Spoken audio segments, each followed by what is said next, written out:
ये अर्जुन है, ये बुद्धि नंदन अर्जुन है। और ये के दुखों को हर लेते हो, दुख हरता है वो, प्रणतः क्लेश नाशाय। क्लेश को दूर करने वाले कृष्ण कन्हैया गोविंद द्वारिका नाथ, आपको हमारा प्रणाम है, आपको हमारा प्रणाम है। ये भागवत का संकट मोचन मंत्र है।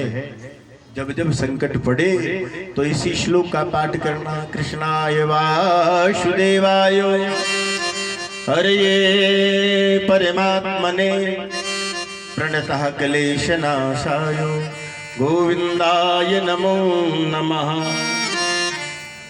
सुखदेव भगवान कहते हैं, राजन, राजाओं को बंधन मुक्त किया और राजस्व यज्ञ आरंभ हुआ। उस यज्ञ में पहली समस्या खड़ी हो गई, प्रथम पूजन किसका किया जाए।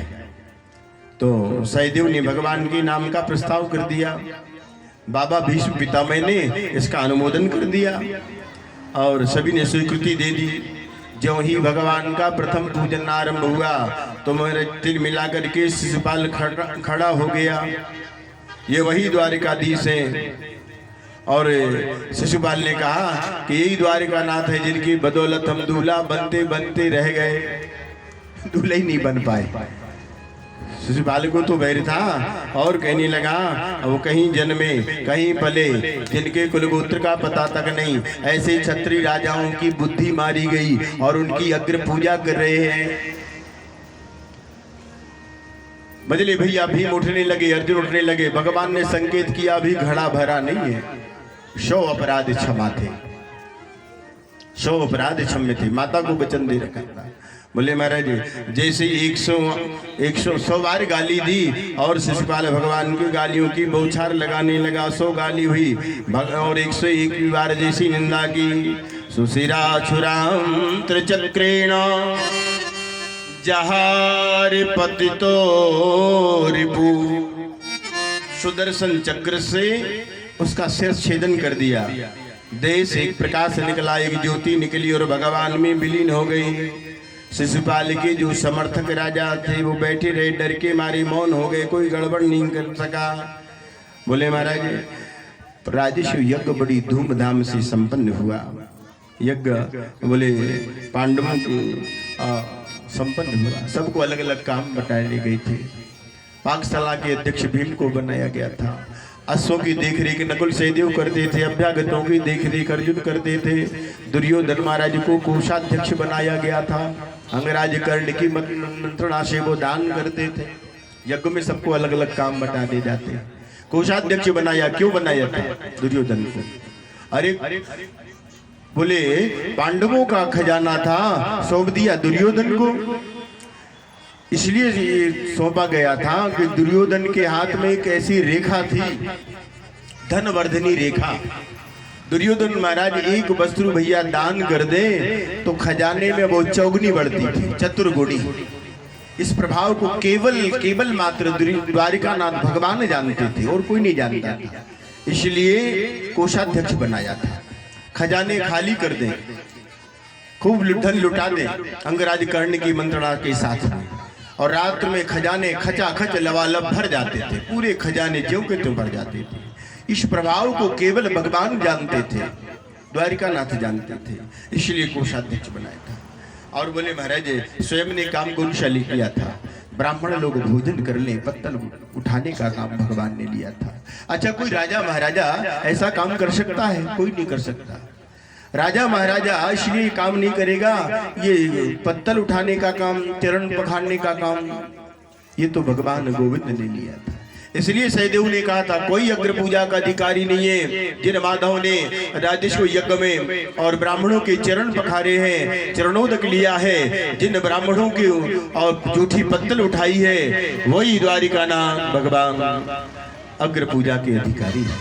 ये ब्रह्मण्यता है भगवान के अंदर। और इसलिए राजस्व यज्ञ निर्विघ्न संपन्न हुआ। बोले यज्ञ के बाद में अमृत स्नान होता है। कोई यज्ञ करो तो पवित्र नदी में, गंगा नर्मदा में स्नान करने के लिए जाना चाहिए। यज्ञ का हवन लेकर के जाओ और यज्ञ की भस्मी को शरीर में लगाओ, भस्मी को जल में विसर्जित करो, स्नान करो।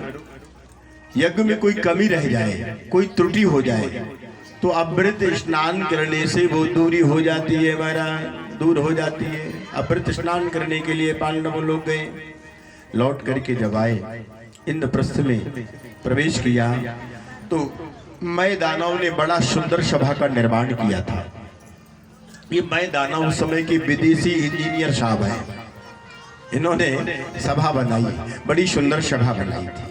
जहाँ जल हो वहाँ ऐसे लगता था कि यहाँ थल है, पृथ्वी है, और जहाँ थल हो वहाँ ऐसे लगता था कि यहाँ पृथ्वी है। दुर्योधन महाराज ने जैसे प्रवेश किया डांटते फटकारते हुए तो बोले महाराज फिसल करके सभा में गिर गए। महारानी और कहाँ बैठी थी द्रौपदी महल की खिड़की पर, दुर्योधन का अपमान कर दिया। क्या कह दिया? बोले अंधों के अंधे ही होते हैं। सारी सभा के लोग हंसने लगे, दुर्योधन का मान भंग हो गया। और जैसे ही उस जल में गिरे तो सब लोग ठहाका मार कर के हंसने लगे। भीमसेन ने बड़े स्वर में हंस दिया, दुर्योधन के शरीर में आग लग गई और सारी सभा हंसने लगी। धर्मराज युधिष्ठिर का मन उदास हो गया, खिन्न हो गया। राजस्व यज्ञ से धर्मराज युधिष्ठिर को प्रसन्न होना था, लेकिन प्रसन्न नहीं हुए। क्यों नहीं हुए? बोले ये जो यज्ञ था जिसमें दुर्योधन का मान भंग हुआ था, और ये राजस्व यज्ञ ही महाभारत की देनगी है। द्रौपदी ने कह दिया अंधों के अंधे ही होते हैं। ये वचन रूपी वज्र हृदय में सूल की तरह चुभ गया और जुआ खेल की ठान ली। महाराज राजस्व यज्ञ ही महाभारत की देनगी है, कर्कश वाणी ही महाभारत की देनगी है। कहते हैं एक बोल वो न सीखो सब धूर समान। सब कुछ आता हो, अगर बोलना नहीं आता है तो कुछ नहीं आता। इसलिए वाणी का संयम जरूर होना चाहिए। मधुर वचन है औषधि, कटुक वचन है तीर, श्रवण द्वार ते संचरे साले शकले शरीर। दुर्योधन का मान भंग हुआ और कर्कश वाणी ही महाभारत की देनगी है भैया। अच्छा, आपसी फूट ही महाभारत की देनगी है। आजकल तो घर घर में फूट है, भाई भाई में फूट हो गई, पति पत्नी में फूट हो गई, पिता पुत्र में कनी लगी रहती। फूट गयो हीरा की कनी बिकनी को, हाट वाट को मोल चिते गयो। टूट गई सोने की लंका, फूट मिलो जो विभीषण है। फूट भई महाभारत में खून की दुधारा वही, अफूट के करी से कहो कौन को भलो भयो, कहो कौन को भलो भयो। आजकल तो घर घर में फूटे भैया, गांव में फूट हो गई, जनपद में फूट हो गई, नगर में फूट हो गई। कहाँ सुमति कहाँ संपत्ति नाना, जहाँ सुमति कहाँ संपत्ति नाना, जहाँ कुमति तहाँ विपत्ति निदाना।